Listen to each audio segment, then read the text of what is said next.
Hello everyone, I am Komal Sharma. Welcome to our channel study MLT. आज की इस video में हम सेल डिवीजन के एक मोस्ट इम्पॉर्टेंट टॉपिक के बारे में बात करने वाले हैं, जो कि है माइटोसिस। माइटोसिस एक सेल डिवीजन का प्रोसेस है। एक्चुअल में माइटोसिस में कई सारे अलग अलग फेजेस आते हैं, फिर उन फेजेस से होकर वो पूरी सेल गुजरती है, तब जाके एक अलग डॉटर सेल फॉर्म होती है। तो ये प्रोसेस है क्या और ये मियोसिस से किस तरह से अलग है, इन सभी चीजों के बारे में आज की इस वीडियो में हम क्लियर करेंगे। तो चलिए शुरू करते हैं। सबसे पहले माइटोसिस का डेफिनेशन जानना हमारे लिए बहुत जरूरी है, बिकॉज अगर आप किसी भी तरह का एग्जाम दे रहे हैं, आप नीट का एग्जाम दे रहे हो या भी कोई भी लाइफ साइंस सब्जेक्ट का एग्जाम हो, वहां पे इस टॉपिक से क्वेश्चंस बहुत सारे आते हैं। तो माइटोसिस का डेफिनेशन क्या है? माइटोसिस एक टाइप है सेल डिवीजन का, जिसमें कि क्या होता है, मदर सेल में से डॉटर सेल्स फॉर्म होती हैं, यानी कि एक जो मेन सेल है उसके अंदर से एक नई सेल प्रोड्यूस होगी और उसको हम बोलते हैं डॉटर सेल्स। और वो डॉटर सेल जो होती है वो जेनेटिकली आइडेंटिकल होती है, यानी कि जो मदर सेल जैसी थी सेम आइडेंटिटी लेकर वो डॉटर सेल वहां पे फॉर्म होगी। तो इससे कई बार क्वेश्चन ये आ जाता है कि माइटोसिस प्रोसेस में जो सेल न्यू सेल फॉर्म होती है या न्यू सेल प्रोड्यूस होती है, वो किस तरह की होती है, और आपको ऑप्शन दे दिए जाते हैं zygote, haploid, daughter cells. Now you know कि उसका आंसर क्या होगा। नेक्स्ट, अब ये माइटोसिस क्या है? माइटोसिस मेजॉरिटी सेल डिवीजन होते हैं माइटोसिस प्रोसेस से। और हमारी बॉडी में स्पेशली, जैसे अगर हम एग्जाम्पल लें, तो स्किन सेल्स जो होती हैं वो माइटोसिस करती हैं। बेसिकली माइटोसिस का जो मेन मोटिव है या मेन गोल कह सकते हैं, वो ये होता है कि किसी भी सेल का ग्रोथ कराना या सेल को रिपेयर करना, वो माइटोसिस प्रोसेस के द्वारा ही पूरा हो पाता है। जैसे कि कुछ सेल्स होती हैं जो ओल्ड हो जाती हैं काफी ज्यादा, या कुछ सेल्स होती हैं जो ठीक तरह से नहीं वर्क कर पा रही हैं, तो न्यू सेल्स का बनना वो माइटोसिस से प्रोसेस से पॉसिबल हो पाता है। अब जो सिंगल सेल्ड यूकेरियोट्स होते हैं लाइक यीस्ट, उनमें भी माइटोटिक डिवीजन होता है। और ये एक तरह का रिप्रोडक्शन का ही फॉर्म है, जहाँ पे एक न्यू इंडिविजुअल की फॉर्मेशन होती है with the same genetically identical. अब इसका मेन गोल जो है वो यही है कि डॉटर सेल्स को फॉर्म कराना with the perfect and full set of chromosome, यानी कि जो मदर सेल में जितने क्रोमोसोम थे, सेम वो उतने ही डॉटर सेल में भी आगे फॉर्म होंगे। अब आ जाते हैं मेन पॉइंट पे, जो कि है स्टेजेस। माइटोसिस जो है सेल डिवीजन का मोस्ट इंपॉर्टेंट टॉपिक है, और इसके अंदर अलग अलग तरह के स्टेजेस आते हैं। अब वो स्टेजेस, सबसे पहले क्या है? इंटरफेस। इंटरफेस एक ऐसा स्टेज है जिसके अंदर पूरा डीएनए रेप्लिकेशन वगैरह होता है, और यहाँ पर माइटोसिस प्रोसेस के लिए जाने के लिए सेल पहले से ही अपने आप को तैयार कर रही होती है। अब इंटरफेस के अंदर भी तीन अलग अलग फेज आते हैं, जिनके बारे में अभी इस वीडियो में हम डिटेल में नहीं पढ़ेंगे। अभी हमारा मेन फोकस माइटोसिस पे रहेगा। तो मैं आपको बाकी थोड़ा सा बता देती हूँ। इंटरफेस के अंदर तीन फेजेस आते हैं, G1 phase, S phase and G2 phase. इन तीनों फेजेस में डीएनए का रेप्लिकेशन होगा, तैयार होंगी सेल, और पूरी तरह से तैयार होने के बाद ही वहां पे चेक भी होता है कि अगर पूरी तरह से सेल तैयार है तो ही फर्दर वो फिर माइटोसिस प्रोसेस के लिए प्रोसीड होंगी। इसके बाद अब इसको याद कैसे करेंगे आप? इसमें बहुत ही आसान तरीका मैं आपको बताने वाली हूँ। सबसे पहले आता है प्रोफेज। प्रोफेज आएगा, फिर late prophase, then metaphase, anaphase, और फिर टेलोफेज। अभी और फिर उसके बाद लास्ट में साइटोकाइनेसिस आता है, तो सेल डिवीजन कंप्लीट हो जाता है। आपको जो स्टेजेस याद रखनी है वो चार स्टेजेस याद रखनी है। पहली प्रोफेज, दूसरी metaphase, anaphase and then telophase. ये चार मोस्ट इंपॉर्टेंट फेजेस हैं। अब यहाँ पे भी माइटोसिस जो है वो मेन चार फेजेस में यहाँ पे बांटा गया है। इसको याद रखने का सबसे फेमस और सबसे इजी निमोनिक टेक्निक यही है कि आप इस तरह से इसको याद कर सकते हैं, पीमैट, PMAT, पीमैट। इससे याद रख सकते हैं P for prophase, M for metaphase, A for anaphase and then T for telophase.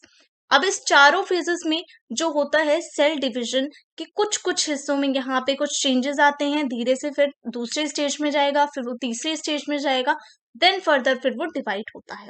तो सबसे पहले प्रोफेज की बात करते हैं। प्रोफेज में क्या होता है? प्रोफेज में जाने से पहले ही जो इंटरफेज के बारे में मैंने बताया था, उसको थोड़ा सा यहाँ पे मैं आपको बताना चाहूंगी, ताकि आपको आगे की चीज समझने में कोई प्रॉब्लम ना आए। अभी इंटरफेज में क्या होता है, मैंने बात की थी G1 G2 फेजेस होते हैं। तो लेट G2 फेज जो होता है इंटरफेज के अंदर, उसमें क्या होता है, ऑलरेडी डीएनए की कॉपी बन चुकी होती है। ठीक है, जो मैंने आपको बताया था डीएनए का रेप्लिकेशन होगा इंटरफेस के अंदर, वो ऑलरेडी हो चुका है। अब यहाँ पे क्या होता है, न्यूक्लियस जो होता है यहाँ पे वो दो कनेक्टेड कॉपीज कंसिस्ट करता है, जिसको हम बोलते हैं sister chromatids. An animal cell also made a copy of its centrosome.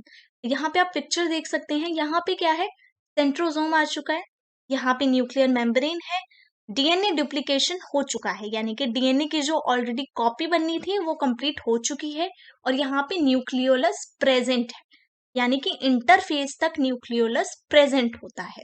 अब आगे के प्रोसेस में ये होगा या नहीं होगा वो हम देखते हैं। अब इसके बाद आता है अर्ली प्रोफेज। अर्ली प्रोफेज क्या है, यहाँ पे सेल्स जो होती हैं उनका ब्रेकडाउन होना स्टार्ट होता है। किस तरह से ब्रेकडाउन होगा, इस पिक्चर में देखिए, यहाँ पे माइटोटिक स्पिंडल जो है वो उनकी फॉर्मेशन स्टार्ट हो जाती है। ये जो इस तरह से एक आपको थ्रेड लाइक स्ट्रक्चर दिख रहा है ना, ये माइटोटिक स्पिंडल होती है, इनकी फॉर्मेशन स्टार्ट हो जाती है। और क्रोमोसोम जो पिछली इमेज में आपने देखा, यहाँ पे बिल्कुल पूरी तरह से फैले हुए थे, यहाँ पे क्या हुए, थोड़े से कंडेंस फॉर्म में आ गए। क्रोमोसोम स्टार्ट टू कंडेंस, यहाँ पे कंडेंस होने लगता है। पिछले में आपने देखा था यहाँ पे न्यूक्लियोलस प्रेजेंट था, सेम अर्ली प्रोफेज में न्यूक्लियोलस गायब हो जाता है, यानी कि एक तरह से चला जाता है। अब इसमें मेन मेन चीजें जो आपको याद रखनी है पॉइंट्स, पहला है क्रोमोसोम कंडेंस हो जाता है, दूसरा न्यूक्लियोलस चला गया, माइटोटिक स्पिंडल फॉर्मेशन स्टार्ट हो गई। अब न्यूक्लियोलस क्या है, न्यूक्लियोलस जो है वो न्यूक्लियस का ही पार्ट है जहां पे राइबोसोम्स होते हैं, लेकिन ये डिसअपियर हो जाता है अर्ली प्रोफेज में। अब नेक्स्ट आते हैं लेट प्रोफेज। ये पूरा जो है ना, ये प्रोफेज का ही पार्ट चल रहा है। लेट प्रोफेज को हम दूसरे नाम से भी जानते हैं, जिसको बोलते हैं प्रोमेटाफेज। अब इसमें क्या होता है, माइटोटिक स्पिंडल जो है वो धीरे धीरे ऑर्गेनाइज्ड हो जाते हैं, क्रोमोसोम जो है पूरा ऑर्गेनाइज्ड हो जाएगा।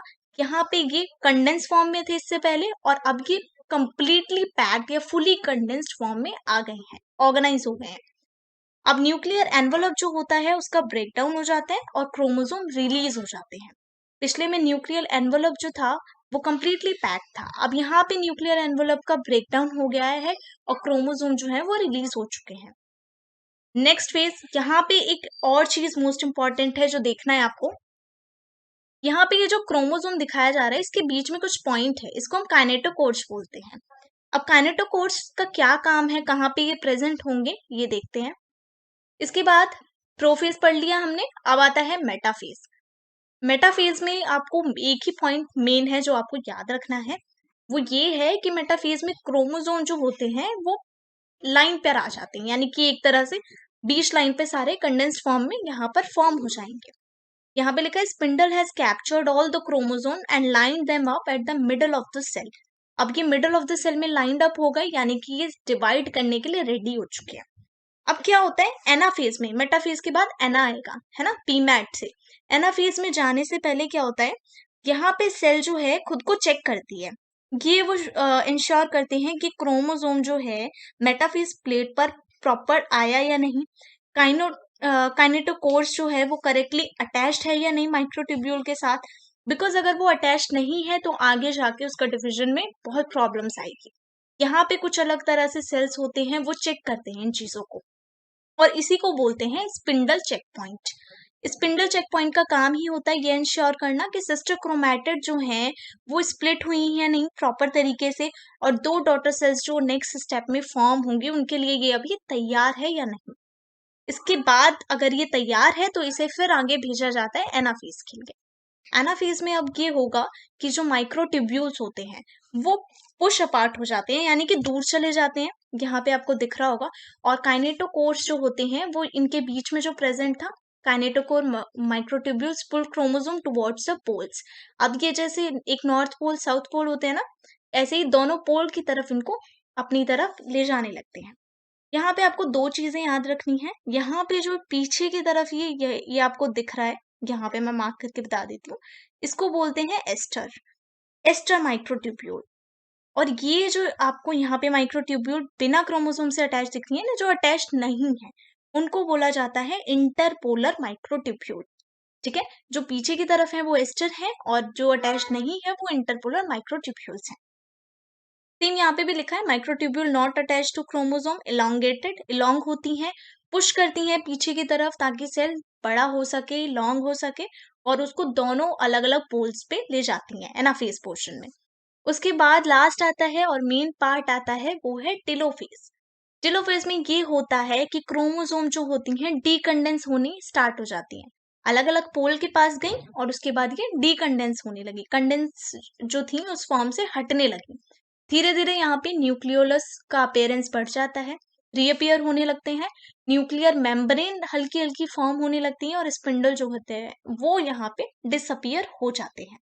तो टेलोफेज जो है, सेल जो है नियरली डिवाइड करती है and it starts to reestablishing its normal structure as cytokinesis division.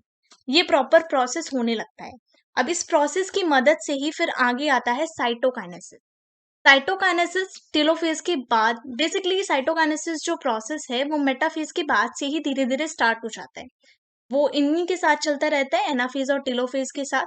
और इस टेलोफेज के बाद साइटोकाइनेसिस मेन पोर्शन जो है वो उसका कंप्लीट होता है। तो अब साइटोकाइनेसिस में क्या होगा, जो साइटोप्लाज्म में जितनी भी बाकी सेल्स हैं उनका डिवीजन होगा और वो इंश्योर करेंगी कि माइटोसिस प्रोसेस जो है कंप्लीटली वहां पे फॉर्म हो जाए।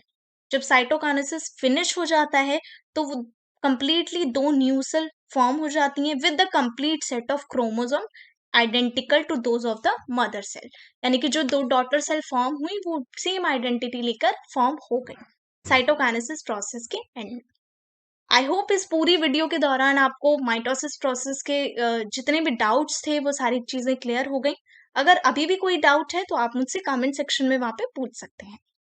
Thank you so much for watching this video and don't forget to subscribe the channel. Thank you.